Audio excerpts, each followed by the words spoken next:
7 décadas. Um envelope amarelado. 3 mãos que tremem ao abri-lo pela primeira vez. Na mesa, entre a fotografia preto e branco de um homem de farda e a xícara ainda cheia de café frio, a etiqueta registra uma data: 13 de agosto de 1943. Um selo de campo com letras já desbotadas. Do lado de fora, nada mais, nenhuma assinatura clara, nenhum carimbo que anuncie uma história inteira. Do lado de dentro, a caligrafia pequena e firme de quem escreveu à noite, à luz fraca, e não sabia que aquelas palavras iriam atravessar séculos. Eles viviam com perguntas, filhos que cresceram ouvindo fragmentos, histórias contadas por vizinhos, por tios, por alguém que dizia: seu pai foi para a guerra, mas nunca lidas na íntegra. 7 décadas sem as cartas que poderiam explicar ausências, decisões, medos. 7 décadas em que o retrato sobre a lareira foi simultaneamente consolo e enigma. Aquela folha amarelada prometia uma ponte para um homem que, para os seus, era sobretudo ausência. A câmera imaginária do tempo aproxima-se das mãos que abrem o envelope. O som do papel, seco, ancestral, ocupa o espaço. Um dos filhos passa o polegar pela dobra com reverência. O outro segura a foto do pai, como se quisesse compará-la com as letras. O neto, que nasceu apenas quando a memória de guerra já era quase folclore familiar, observa a cena sem saber a extensão do que vai ser revelado. Há ansiedade, há esperança, há a sensação de que finalmente alguém lhes devolverá uma história completa. O narrador observa sem pressa. Sabe que as palavras da carta não serão prova de tudo, sabe também que, mesmo reconstruída, cada linha carrega um possível entendimento para aquela família. Antes de ler, eles combinam entre si. Se for algo que precise ser preservado, vamos guardá-la de novo. Se for algo para contar, e respiram, porque a espera foi longa. Se esta história importa para você, curta e inscreva-se. Ajude a preservar memórias como esta. Ao luar dos dias de 1943 e 1944, o Brasil tomou uma decisão que parecia improvável para muitos observadores externos: enviar homens para lutar na Europa, no teatro italiano da Segunda Guerra. A Força Expedicionária Brasileira, conhecida como FEB, nasceu em meio a um país dividido entre a neutralidade ativa e o desejo de afirmar-se no mundo. Na prática, reunir, treinar e enviar milhares de pracinhas do hemisfério sul para os Apeninos não foi apenas um desafio logístico, foi um choque cultural para muitos aliados que no início subestimaram a capacidade e o valor do contingente brasileiro. O embarque foi rápido e simples na burocracia, mas complexo no coração. Homens foram convocados de cidades e roças, de ofícios variados: sapateiros, agricultores, estudantes, comerciários. Muitos deles, inclusive, eram negros e mestiços, e a própria composição racial da FEB foi um elemento transformador, porque nas fileiras italianas a ideia de brasileiros uniformizados lutando lado a lado quebrava preconceitos antigos.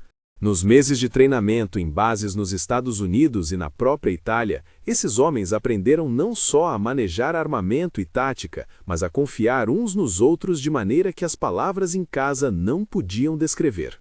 Entre as muitas cartas que nunca chegaram a destino ou ficaram guardadas por quase uma vida, estava a que agora repousava sobre a mesa, uma tinta que tremia entre a saudade e a descrição seca do dia a dia.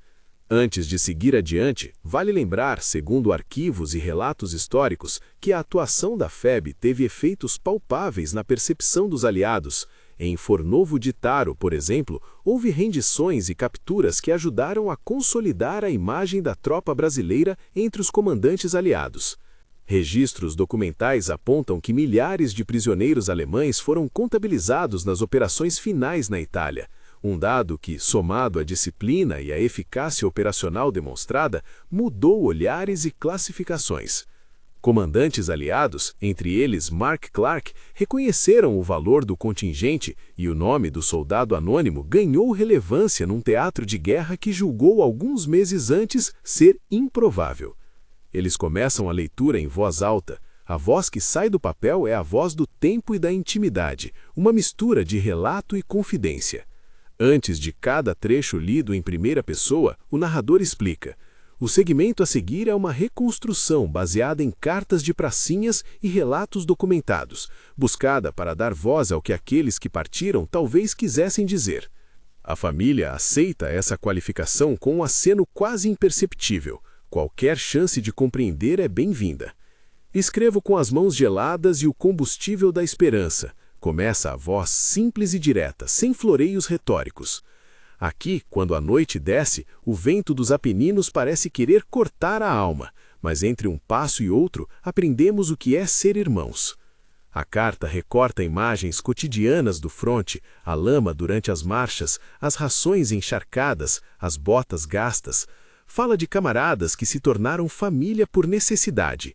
Leem-se pequenos detalhes, um apelido trocado de maneira inventiva, um costume adotado para aquecer o café, a maneira com que um sargento distribuía o sorriso rúspido antes de uma ordem, que, para quem escuta, transformam estatísticas de guerra em gente. O pai presente na fotografia deixa escapar um traço de humor nas linhas. Menciona uma aposta boba que fizeram sobre quem voltaria a comer pamonha no próximo Natal. O relato não esconde, porém, as tensões reais. O soldado descreve, com poucas palavras, o olhar surpreso de alguns oficiais estrangeiros quando viram brasileiros de pele e cores diferentes servindo lado a lado. Eles ficam confusos, escreve. Achavam que nós iríamos nos separar por origem, mas na hora de puxar a corda, todo mundo puxa do mesmo lado. Esse trecho se torna, para os filhos, algo que explica mais do que cenas de batalhas. Explica escolhas e um tipo de orgulho que, por anos, foi mal interpretado. Ao mesmo tempo, o narrador amplia o quadro. A FEB, em confronto com deficiências iniciais e com a desconfiança dos aliados, aprendeu a adaptar táticas, a operar com novas armas e a conquistar respeito no campo. A curta preparação, os recursos limitados, a inexperiência inicial, tudo isso forçou o aprendizado rápido. O feito não foi mágico, foi fruto de disciplina, sacrifício e de uma vontade que se provou superior à expectativa externa. As vitórias e recuos italianos, o terreno hostil dos Apeninos, o frio que vinha até os ossos, tudo isso é tecido junto às memórias impressas na carta. Eles alternam leitura e contextualização. Quando a carta menciona Monte Castelo, o narrador brevemente explica. Monte Castelo foi um dos principais pontos de combate para a FEB na campanha italiana, um confronto marcado por falhas iniciais, por lições táticas e, por fim, por uma tomada que simbolizou resiliência. O soldado descreve o frio, a incapacidade de ver o rosto do companheiro entre as espessas neblinas e, ainda assim, a certeza de que estavam ali fazendo algo maior do que eles mesmos. O trecho é curto, quase lacônico. Houve dias em que a terra parecia nos puxar para trás, mas um a um nós conseguimos subir. Não foi fácil, mas fizemos. Na mesa, as expressões mudam conforme a leitura alterna entre o íntimo e o histórico. Um dos filhos aperta a foto do pai com força, como se quisesse prender em sua mente a imagem de quem escreveu. Outro olha pela janela, deixando que a luz separe o presente do passado. Há silêncio entre as palavras, e é um silêncio que não é apenas ausência de som. É reconhecimento de que aquilo que até então eram fragmentos da memória ganhou forma. A carta fala também de improváveis amizades. Relatos de pracinhas, documentos e depoimentos de época descrevem cenas em que homens de diferentes origens aprendiam a dividir pão e coragem. O pai da família contextualiza essas memórias com uma linha. Aqui aprendi que o Brasil cabe inteiro num bom abrigo mal vedado, não só o do meu bairro, mas de todo mundo que eu não conhecia. É uma frase que, lida hoje, carrega o peso de uma época em que a própria ideia de pertencimento estava em disputa. A narrativa histórica intercala detalhes técnicos com humanidade. Explica-se, em termos acessíveis, que a mudança nas manobras táticas, o modo de coordenar ataques com artilharia e infantaria, a aprendizagem em operar em terreno montanhoso e frio, foi decisiva para superar uma primeira série de fracassos. Disciplina e adaptação foram repetidamente os termos usados por observadores aliados para descrever a evolução da tropa brasileira. Em certo momento do conflito, os pracinhas já não eram vistos apenas como exotismo tropical. Eram reconhecidos como força que podia suportar provas duras e contribuir para a pressão final sobre as linhas inimigas. Em um dos trechos que mais dói para os ouvintes, o soldado descreve uma noite de espera antes de um grande movimento. Não sei se vou voltar a ver a casa. Não digo isso como tragédia, mas como a verdade que se senta no peito. Se ficar, conto as histórias. Se não, quero que saibam que fiz o que tinha que ser feito. A frase é curta e cai como pedra na mesa. Um dos filhos limpa os olhos sem som. O sobrinho, que traz na mochila um livro sobre a campanha italiana, fecha-o como quem guarda um segredo. O narrador, atento à fidelidade histórica, marca no fluxo. Onde a carta fala de lugares e eventos, a narrativa insere pequenas explicações para o espectador leigo. Assim, quando a carta menciona uma marcha sob nevasca em direção a Monte Castelo, o texto acrescenta 2 frases sobre a dificuldade logística do terreno e sobre como o frio forçava mudanças na estratégia sem transformá-las em espetáculo. A ideia não é romantizar a guerra, mas respeitar a verdade dura que se impõe. Ao descrevê-los, o narrador traz também figuras que ajudaram a comandar e a legitimar os pracinhas no teatro de operações.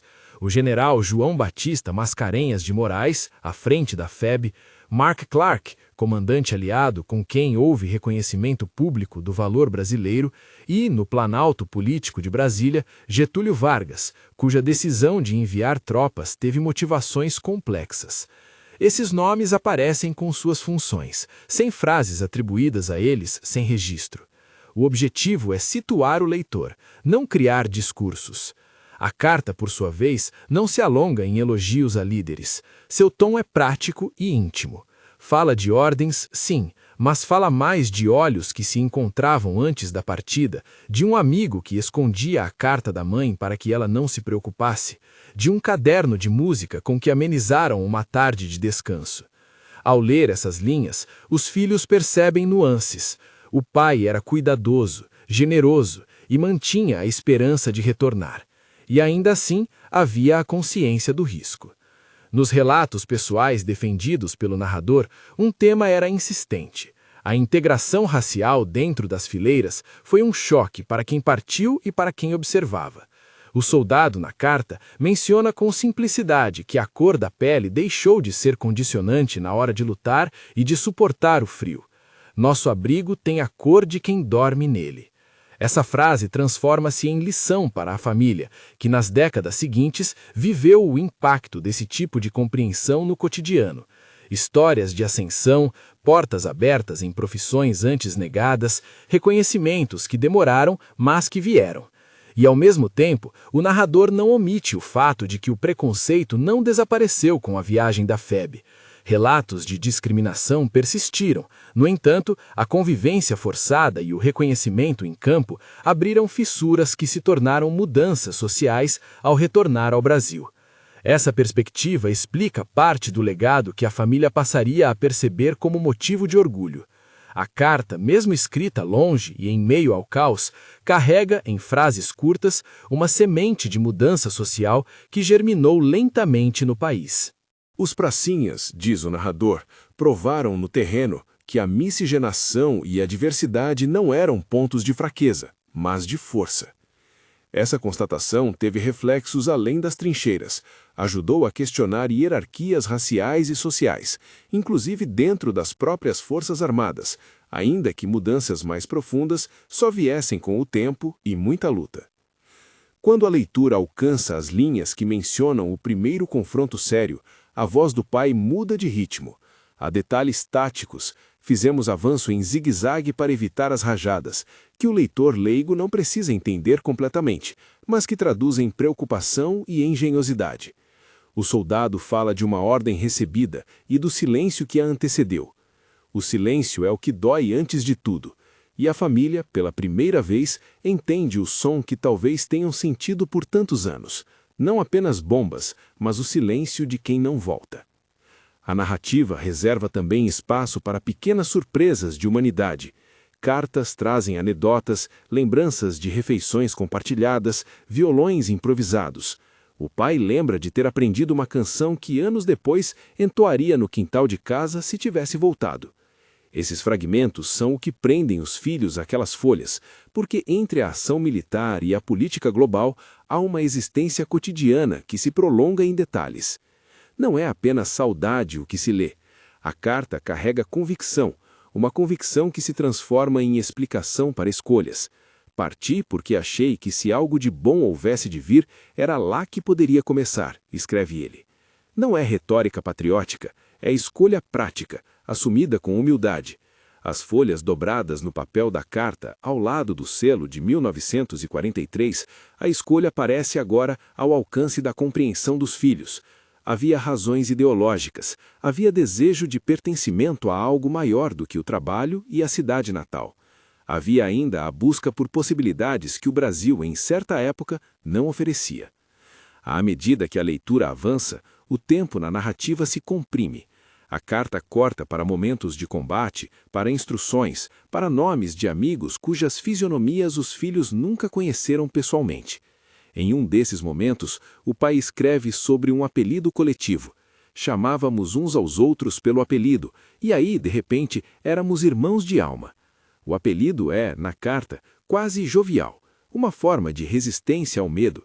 Para os filhos, essa revelação cria uma ponte direta com quem eles nunca puderam abraçar. Agora sabemos por que ele dizia aquelas coisas no rádio com os amigos, um comenta. Aos poucos, a narrativa se aproxima de um dos episódios mais duros da campanha, Monte Castelo. A carta não foca nas manobras de comando nem em mapas, mas no efeito humano do vale gelado e do avanço que parecia não terminar nunca. Subimos, descemos, perdíamos posições e tentávamos de novo, escreve o pai. A terra tem memória, e naquela época parecia que não queria nos deixar. A leitura não dá conta de tudo, isso exige tempo e documento, mas contextualiza. Monte Castelo foi um ponto de prova, onde a FEB aprendeu e se solidificou. Num gesto de crueza e de afeto, o pai acrescenta um pedido simples. Se eu não voltar, cuidem de mamãe. Digam a ela que eu a quis muito. A frase é tão humana que os filhos silenciam por instantes alongados. Um dos netos, que estudou os mapas em sala de aula, deixa escapar um suspiro. A neta mais velha segura a carta com as duas mãos, como se pudesse impedir que as palavras se desprendessem do papel. Antes de prosseguir, o narrador observa que nem tudo que se guarda em cartas é fato histórico verificável. Há memórias, impressões, escolhas estilísticas.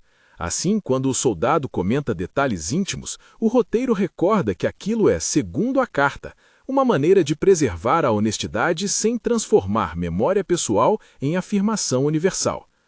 Aos leitores da carta, a sensação é crescente. A narrativa está se aproximando de algo que explicará, talvez, o porquê de uma ausência longa. Há uma expectativa que cresce como corda puxada até o ponto de romper. Eles leem sobre medo, soluções improvisadas, sobre o frio que chegava aos ossos em noites claras. O pai escreve sobre uma cerimônia rápida antes de um ataque, quando todos se reuniram em círculos e trocaram objetos simples, uma foto, um pedaço de pão seco, um amuleto costurado por alguém que naquela noite foi mais do que um soldado, foi um companheiro. Os filhos buscam no rosto do retrato uma pista para aquelas palavras. Tentam decifrar o tom de quem escreveu, se há culpa, se há orgulho, se há tristeza. A carta, em muitos momentos, insiste em um tom prático. Façam as contas com a vida se tiver que ser. Não quero que meu nome pese, quero que o que fizemos pese. É um pedido de humildade que atravessa décadas.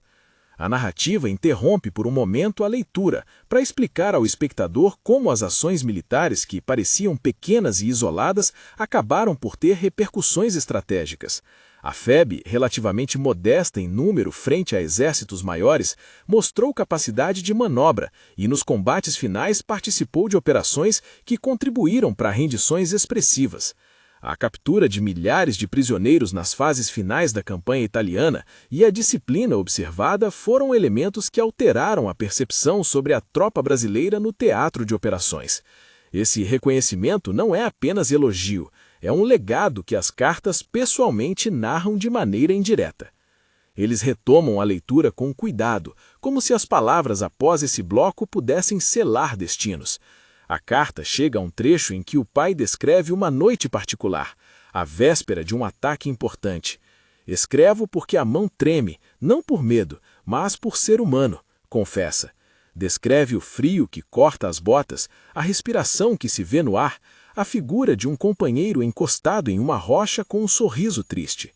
É um trecho que tem, ao mesmo tempo, beleza e dor. Beleza porque descreve solidariedade. Dor porque revela o preço que se pagava. A página que segue é mais rara. O pai faz menção a uma decisão tomada por ele e por alguns amigos, algo que aos olhos da família poderia explicar uma ausência prolongada, mas que a carta deixa em aberto.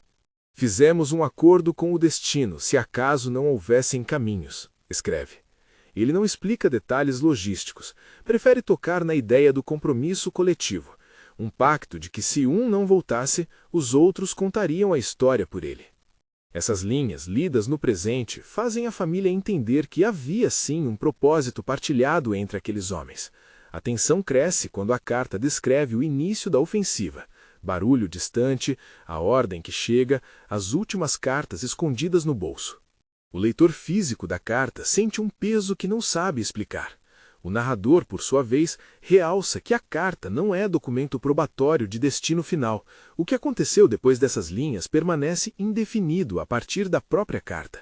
Essa marca de incerteza é parte do enigma.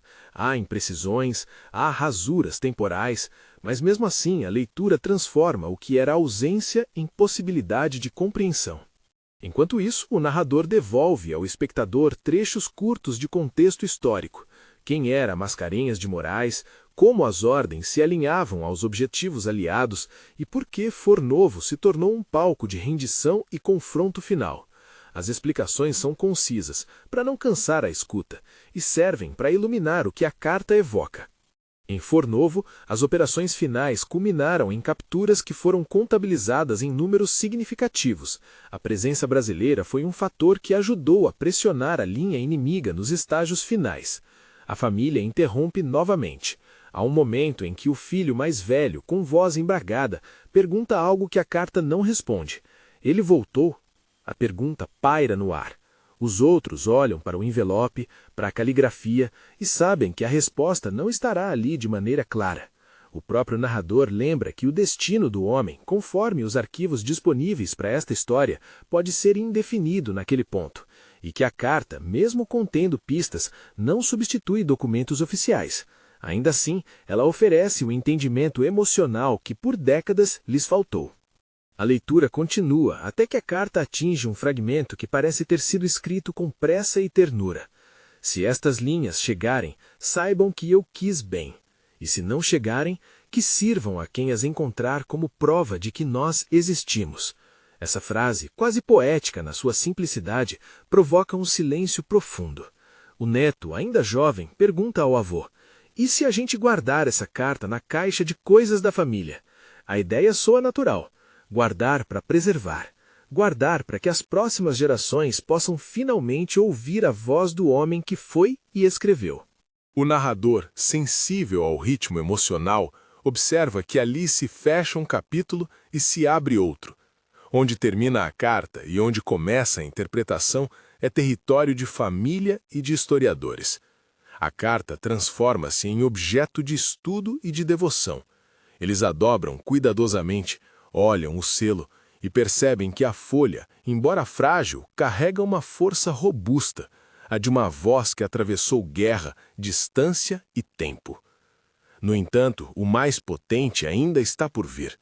A carta, em sua reta final, e este é o ponto em que a leitura alcança um clímax delicado, começa a falar de um momento específico que tanto historiadores quanto a própria família reconheceriam como crucial, a véspera de um avanço que poderia virar a sorte de uma unidade inteira. O pai escreve sobre o cheiro do metal no ar, sobre o rosto iluminado pela lamparina e sobre a ordem silenciosa que se estabeleceu entre eles. As palavras são diretas.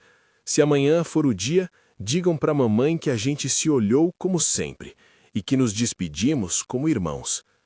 A câmera interior da narrativa se fixa em cada palavra que agora parece prever. O tempo se comprime. Os filhos compreendem que, se houver desfecho trágico, eles já receberam naquela folha amarelada o consolo do adeus. Mas ainda falta a notícia oficial, faltam os documentos que atestem o destino, faltam talvez respostas que só o arquivo militar ou alguma outra carta poderia dar. Enquanto as letras secas revelam a coragem e a fraternidade, a família passa a compreender que a verdadeira missão daquela leitura era entender o homem por trás da farda, e não apenas a farda por trás do homem. A leitura permanece interrompida. A música de um rádio antigo toca baixinho na casa. Não se sabe se é acaso ou tentativa de criar um pano sonoro para a emoção. As mãos que seguram a carta estão agora menos hesitantes. Eles sabem que precisam investigar, talvez procurar arquivos, talvez descobrir relatórios que iluminem o que a carta apenas insinua. Mas também sentem, pela primeira vez em 70 anos, que conhecem o pai de maneira que não conheciam antes. Menos mito, mais homem. E é nesse limiar, entre a frase final escrita à mão e o tempo que trará documentos, relatos e confrontos com a verdade oficial, que a primeira parte desta história encontra seu ponto de tensão. A família decide, sem palavras longas, que fará algo com aquela carta, não deixá-la só no silêncio do sótão. Haverá pesquisas, perguntas a arquivos militares, buscas por registros de batalhas, tentativas de localizar nomes citados. Haverá, possivelmente, encontros com historiadores e com outros descendentes de pracinhas que guardam memórias similares. Mas isso tudo é um movimento que começa agora, com a folha aberta sobre a mesa e com as vozes que se entrelaçam em torno dela. Ao fechar a cena, o narrador lembra que a carta que foi lida é uma reconstrução inspirada em documentos e relatos, uma tentativa de trazer para a linguagem a experiência daqueles que viveram o conflito. Ainda assim, mesmo reconstruída, a voz que emergiu dá à família um fio condutor: a coragem, a fraternidade e o desejo de pertença. E é com essa descoberta íntima entre a reverência e a curiosidade que a história se prepara para avançar em busca do restante das respostas que faltam. Saem da sala com a carta guardada numa pasta protetora e um plano que mistura curiosidade e dever.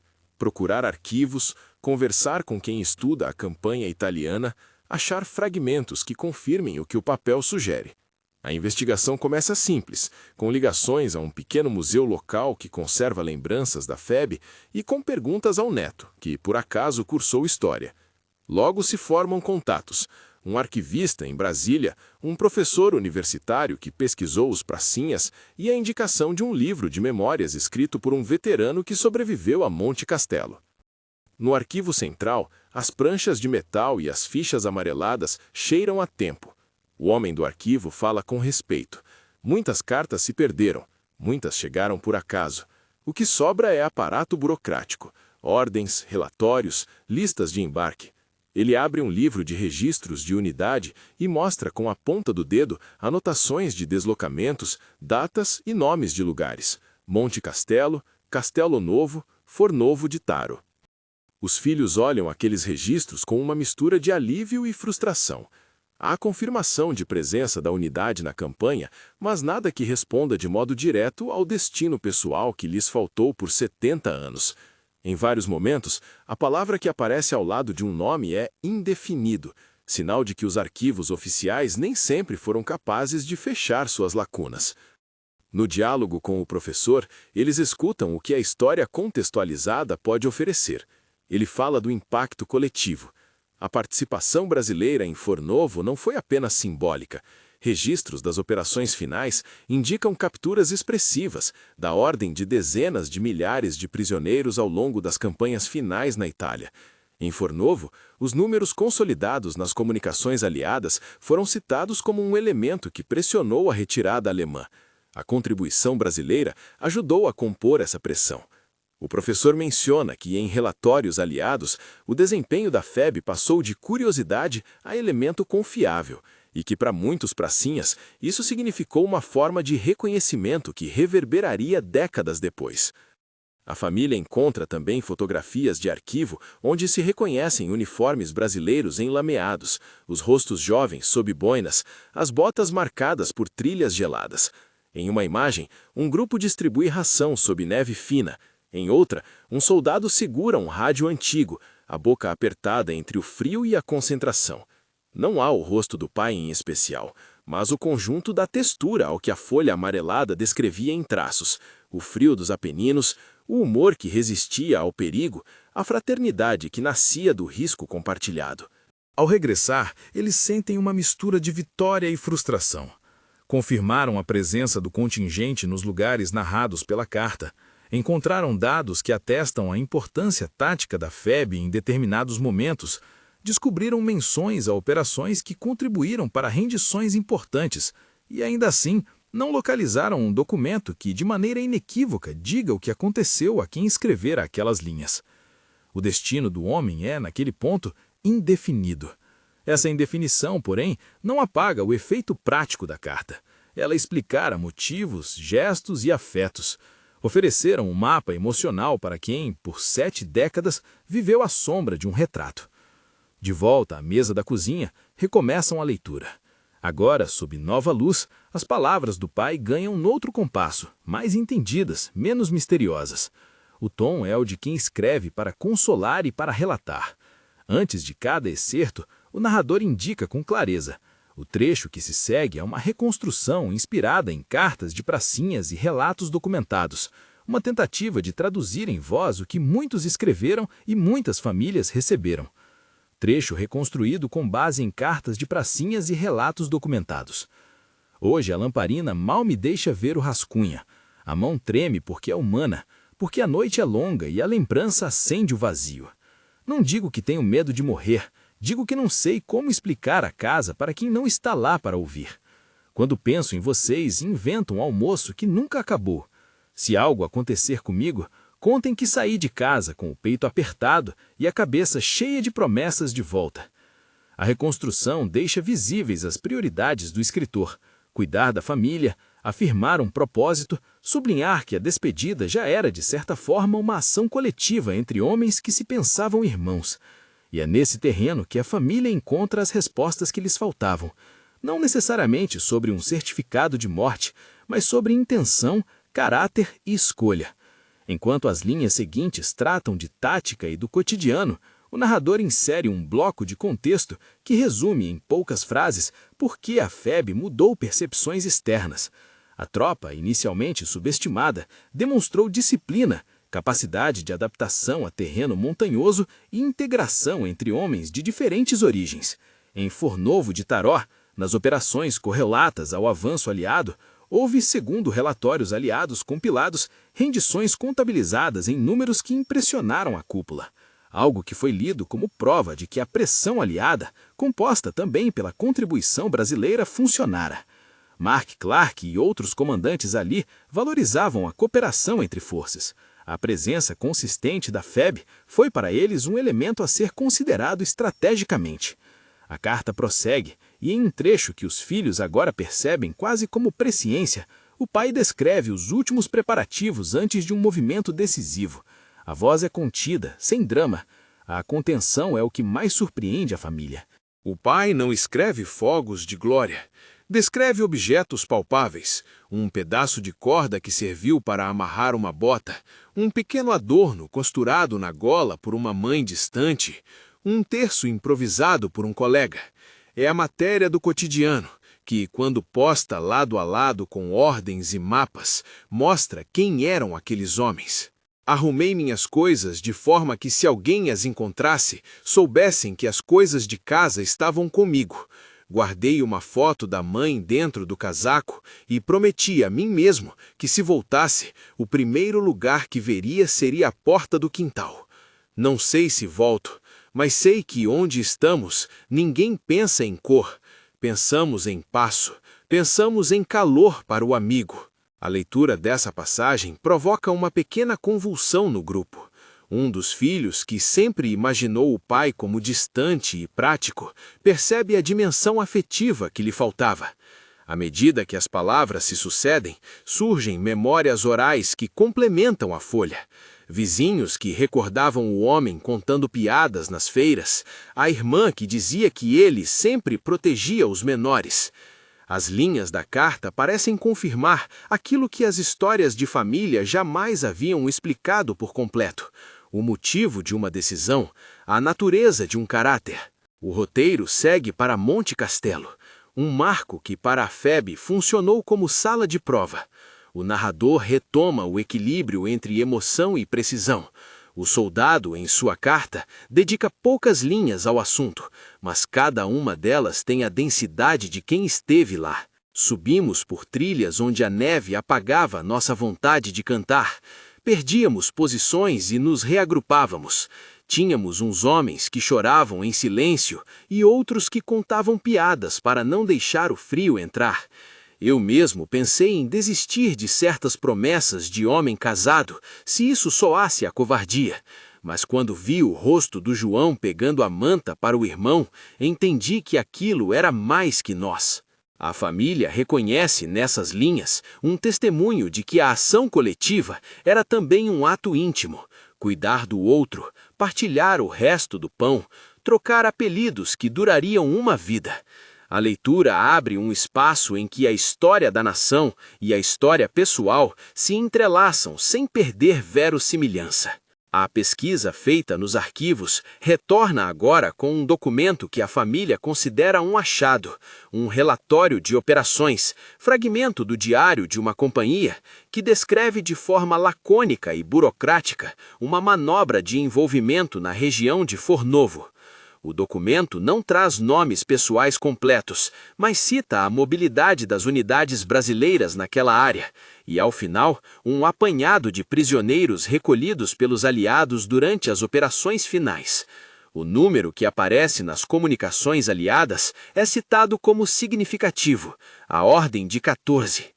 7.779 prisioneiros capturados em operações correlatas durante a fase final na Itália é mencionada em comunicações e resumos de campanha que chegaram aos comandantes.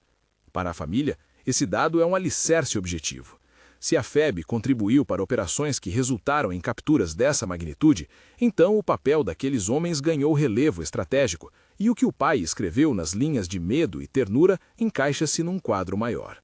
Ao discutirem com historiadores, aprendem que o reconhecimento nem sempre foi imediato nem uniforme, mas que a ação em conjunto com aliados e o desempenho em pontos-chave fez com que, pouco a pouco, os pracinhas deixassem de ser curiosidade para serem parte integrante da estratégia aliada. Isso transformou não apenas percepções em teatros europeus, mas também trouxe consequências sociais ao retornar ao Brasil, veteranos que voltaram com novas experiências, que passaram a reivindicar espaço, que carregaram consigo a ideia prática de que a cor da pele não determinava coragem e lealdade. É nesse ponto que a carta revela algo que ninguém esperava, um pequeno relato de fraternidade que transcendia ordens e mapas, uma história de cuidado que explica parte do que a família sentiu como mistério por décadas. O pai descreve em poucas linhas um gesto que parecia simples e que se revela simbólico. Ler essas palavras, depois de tanto documento e tanto silêncio, é como receber um mapa afetivo. Eles percebem que, por trás do enigma do pai, havia uma mão que se estendia e um corpo que se importava. A narrativa encontrada nos arquivos e a que dormira no envelope se combinam para desenhar um homem menos misterioso e mais humano. A pesquisa, no entanto, esbarra novamente na ausência de um atestado definitivo sobre o destino final. O arquivo oferece pistas, presença em certo setor no dia X, menção genérica à perda de pessoal em combates de avanço, listas de feridos e de mortos compiladas em lotes, mas não há no prontuário consultado pela família um documento que diga de modo peremptório: aqui está o desfecho de tal indivíduo. Para preservar a verdade, o narrador deixa claro: a carta fornece um testemunho, os arquivos confirmam ações coletivas, o destino particular do pai permanece, segundo os registros acessados, indefinido. Essa incerteza traz à tona a necessidade de aceitar o lugar da memória como instrumento de entendimento, não como prova definitiva. A família decide, então, por um gesto que mistura prudência e devoção, produzem cópias digitais da carta, entregam uma reprodução ao arquivo local com notas sobre a origem familiar e guardam o original em um pequeno cofre caseiro, ao lado da foto em preto e branco e de um broche que se supõe ter sido usado pelo homem na viagem. O clímax emocional se aproxima quando chegam à parte final da carta, aquele trecho que, lido pela primeira vez, havia soado como adeus implícito e que agora, com contexto e nomes, passa a ter espessura de verdade relacional. O pai descreve a noite anterior ao que poderia ser um avanço decisivo, toca a mão do amigo, escreve sobre um acordo tácito entre homens para contar a história caso algum deles não voltasse. A família percebe que a carta era, entre outras coisas, um modo de assegurar narrativa. Se eu não voltar, saibam que não foi em vão. Fizemos o que parecia necessário para que nossa terra pudesse ter voz fora do que era dito. Não peço honras, só que lembrem que nos importamos uns com os outros. Se houver dor, que ela se transforme em cuidado por quem ficou. A simplicidade dessas linhas funciona como argumento final para transformar a ausência em responsabilidade. A família, emocionada, decide que a carta precisa viver, ser lida, ser estudada, ser lembrada. Eles discutem possibilidades, doarem cópias a um museu, inserir o documento em um projeto educativo, organizar uma pequena cerimônia familiar para partilhar o conteúdo com vizinhos que sempre perguntaram. A decisão é, ao final, dupla. Uma reprodução segue para o arquivo histórico com a informação do contexto descoberto, o original volta ao cuidado da família, que passa a incluí-lo em conversas com os netos e, sempre que possível, abri-lo em aniversários e datas de memória. A narrativa, então, desloca-se do ato de descobrir para o ato de preservar. O narrador descreve como a preservação transforma a carta em instrumento de educação. Em escolas locais, um professor aceita usar o conteúdo para discutir com alunos temas de cidadania, raça e identidade. O neto, que estudou mapas e táticas, apresenta em sala a história de sua família como exemplo de como o passado individual pode dialogar com o coletivo. A carta deixa de ser objeto privado estritamente, torna-se exemplo vivo de que memórias guardadas são chances de aprendizado para gerações que não viveram o conflito. O relato traz, novamente, a dimensão internacional. Com os fragmentos do arquivo e as citações de historiadores, a família percebe que o retorno dos pracinhas influenciou debates sobre inclusão dentro das Forças Armadas e fora delas. A convivência forçada, a disciplina comprovada, a capacidade de agir em condições extremas, todas essas experiências forjaram, no retorno, demandas por reconhecimento e direitos. Não foi, de maneira alguma, uma mudança instantânea, mas a semente plantada no teatro europeu foi uma entre tantas que, ao longo de décadas, alteraram expectativas e possibilidades sociais. A carta e as ações em torno dela funcionam agora como um fio condutor para uma reflexão maior. Como lembrar sem mistificar? Como honrar sem transformar coragem em espetáculo? O narrador propõe uma resposta na voz da família: manter a honestidade e a humildade. Em palavras escolhidas, um dos filhos determina que cada leitura da carta seja acompanhada de um comentário histórico e de um espaço para reconhecer as ambiguidades. Esse cuidado é uma forma de respeito tanto pelos fatos quanto pelas pessoas. O final aproxima-se com a família arrumando a sala para uma pequena reunião. Vizinhos, parentes mais velhos, alguns estudantes do neto, o historiador que os ajudou. Há discursos curtos, memórias orais, canções que supostamente o pai cantara nas noites de guarda. Alguém traz um violão e os acordes soam como ponte entre o passado e o presente. A carta é lida por inteiro mais uma vez. No fim, ninguém proclama verdades absolutas. Proclamam-se memórias e compromissos. Guardam a carta, depois, entre o retrato e a xícara de café, com a certeza de que a presença do pai, embora por muito tempo apenas um silêncio, agora existe também em voz. O narrador, ao encerrar, faz uma ponte final entre a história íntima e a história pública. A experiência desses homens, resumida em folhas amareladas e em registros oficiais, ajuda a entender como a FEB, por sua coragem e por sua heterogeneidade, tocou não apenas um teatro de guerra, mas a própria trama social do Brasil. Ao mesmo tempo, lembra-se que nenhuma carta substitui a busca por documentos e por justiça histórica, mas que cada palavra resgatada é um passo nessa direção. A imagem final é de calma.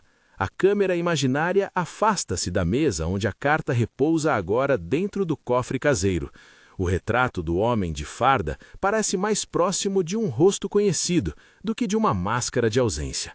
Sobre a parede, uma bandeira pequena, gasta, mas inteira, lembra que símbolos ganham sentido pelas histórias que os enlaçam. As últimas palavras da carta reconstruída, lidas em voz baixa, tornam-se refrão. Se a vida nos pedir o preço, pagaremos com coragem. Mas peço que guardem, mais que meu nome, a lembrança de que éramos homens que quiseram o melhor para quem ficou. Foi por isso que fui. Eles fecham a noite com a sensação de que algo foi devolvido. Não todas as respostas, nunca todas, mas a voz do pai que atravessou 70 anos. A família decide então transformar essa descoberta em ação. Vão compartilhar a história, doar uma cópia ao arquivo local e iniciar um pequeno projeto de coleta de cartas que outras famílias possam ter, para que vozes dispersas não se percam novamente. Se esta história tocou você e traz lembranças na sua casa, compartilhe com quem tem um veterano na família. Preservar memórias como esta é um gesto coletivo, e se você tiver cartas antigas, considere digitalizá-las e enviá-las a arquivos ou museus que possam cuidar delas. A história dos pracinhas e de tantos que partiram e deixaram apenas um papel depende da vontade de quem fica em lembrar.